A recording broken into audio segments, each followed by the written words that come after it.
Hello my sweet and lovely viewers, তো কেমন আছো তোমরা সবাই? আশা করি প্রত্যেকে অনেক অনেক ভালো আছো। আজকে চলে এসেছি নতুন আরেকটি ইনফরমেটিভ ভিডিও নিয়ে। আজকের এই ভিডিওতে তোমাদের সাথে কথা বলবো বিশেষ 21টি লক্ষণের কথা, যে লক্ষণগুলো সাধারণত তোমরা যদি তোমাদের শরীরের সাথে মেলাও এবং মিলিয়ে যদি দেখো 21টির মধ্যে তোমাদের সাথে 12টিও মিলছে, অবশ্যই তোমরা ধারণা করে নিতে পারো যে গর্ভের আগত সন্তানটি কন্যা সন্তান আসতে চলেছে। তো অবশ্যই যদি চ্যানেলে নতুন হয়ে থাকো চ্যানেলটিকে ফলো করে রেখো, কারণ প্রেগনেন্সি রিলেটেড নানান ভিডিও কিন্তু চ্যানেলে আপলোড করা হয়ে থাকে। তো গর্ভাবস্থায় এই সময় প্রত্যেকটা মায়ের মনেই কৌতূহল জাগে যে আমার শরীরে যে সমস্ত লক্ষণ প্রকাশিত হচ্ছে এগুলো কোন বেবিকে ইন্ডিকেট করে। তো এই বিষয়ে একটি বই প্রকাশিত হয়েছিল 1980 সালে, যেটার নাম ছিল ওল্ড ওয়াইফ টেলস, এবং ওল্ড ওয়াইফ টেলসে কিন্তু এই ধরনের তথ্যর কথা অনেক ক্ষেত্রে বলা হয়েছে। তো প্রথমত যদি দেখেন আপনার পেটের আকৃতি, অর্থাৎ আপনার পেট যদি দেখেন কিছুটা ফুটবলের মতন দেখতে লাগছে এবং আপনাকে সোজাসুজি দাঁড় করালে পেছন দিক থেকে দেখে যদি বোঝা যায় আপনি গর্ভবতী, সেক্ষেত্রে ধারণা করে নেবেন আপনার কন্যা সন্তান আসতে চলেছে। নাম্বার 2, যদি দেখেন গর্ভাবস্থায় গর্ভবতী মহিলা তার সন্তানকে পেটের ওপরের অংশে ফিল করতে পারছেন। নাম্বার 3, যদি দেখেন গর্ভবতী মহিলা বাচ্চার মুভমেন্ট বেশিরভাগ সময় পেটের ওপরের অংশে বেশি ফিল করতে পারছেন।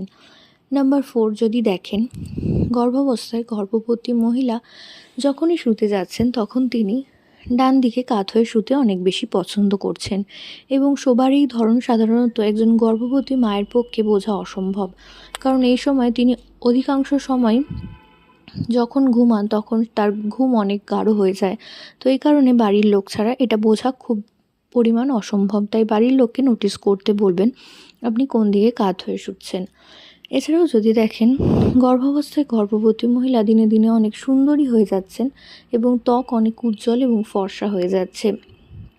নাম্বার 6, যদি দেখেন মর্নিং সিকনেস, অর্থাৎ বমির মাত্রায় সেভাবে নেই বা বমির সমস্যা আপনার সেভাবে নেই, সেটা কিন্তু গর্ভে কন্যা সন্তানের ইঙ্গিত হিসেবে ধরে নেওয়া হয়।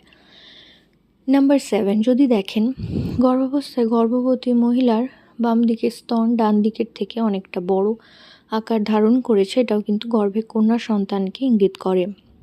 যদি দেখেন গর্ভাবস্থায় পিম্পল, র্যাশ, ব্রণ এই ধরনের সমস্যা তৈরি হচ্ছে, সেটা কিন্তু গর্ভে কন্যা সন্তানকে ইঙ্গিত করে, কারণ গর্ভাবস্থায় মনে করা হয় কন্যা সন্তান পেটে থাকলে মায়ের সৌন্দর্য অনেকটাই চুরি করে নেয়। এছাড়াও যদি দেখেন নবমতম সিমটম, যদি দেখেন গর্ভবতী মা মিষ্টি জাতীয় খাবার যেমন মিষ্টি ফল, ফ্রুট জুস, পেস্ট্রি, মিষ্টি এই সমস্ত খেতে আগ্রহ বেশি প্রকাশ করছে, সেটা কন্যা সন্তানকে ইঙ্গিত করে। যদি দেখেন গর্ভবতী মহিলার ত্বক অনেক সুন্দর এবং কোমল হয়ে গিয়েছে, সেটাও কন্যা সন্তানকে ইঙ্গিত করে। যদি দেখেন গর্ভবতী মহিলা তার বাচ্চার নড়াচড়া বাম দিকে বেশি অনুভব করতে পারছেন, সেটাও কিন্তু গর্ভে কন্যা সন্তানকে ইঙ্গিত করে। 12 নম্বর, যদি দেখেন গর্ভবতী মহিলা অনেক বেশি মুড সুইং হচ্ছে, হঠাৎ রেগে যাচ্ছেন, হঠাৎই কাঁদছেন, হঠাৎই হাসছেন, এই ধরনের মুড সুইং অত্যাধিক মাত্রায় হচ্ছে, সেটাও কিন্তু কন্যা সন্তানকে ইঙ্গিত করে। যদি দেখেন হাত পায়ের তলদেশ পুরোপুরি ফ্যাকাশে হয়ে গিয়েছে, সেটাও কিন্তু গর্ভে কন্যা সন্তানকে ইঙ্গিত করে। যদি দেখেন গর্ভাবস্থায় রাগ বেড়ে যাচ্ছে, জেদ বেড়ে যাচ্ছে, এই ধরনের প্রবলেম হচ্ছে, সেটাও কিন্তু কন্যা সন্তানের ইঙ্গিত হিসেবে ধরে নেওয়া হয়।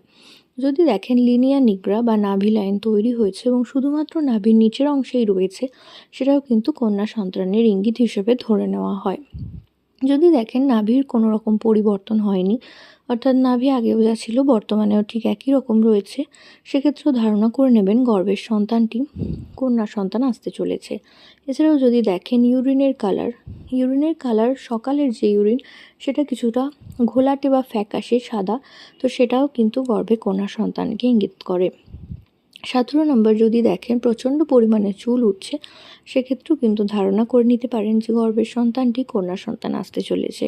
এছাড়াও যদি দেখেন ফিটাল হার্ট রেট 140-এর নিচে রয়েছে, সেটাও কন্যা সন্তানের ইঙ্গিত হিসেবে ধরে নেওয়া হয়। এছাড়াও বিপি যদি দেখেন সবসময় লো রয়েছে, সেটাও কন্যা সন্তানের ইঙ্গিত হিসেবেই ধরে নেওয়া হয়। এবার এই লক্ষণগুলির মধ্যে আপনাদের কটা মিলছে অবশ্যই কমেন্ট সেকশনে জানাতে ভুলবেন না।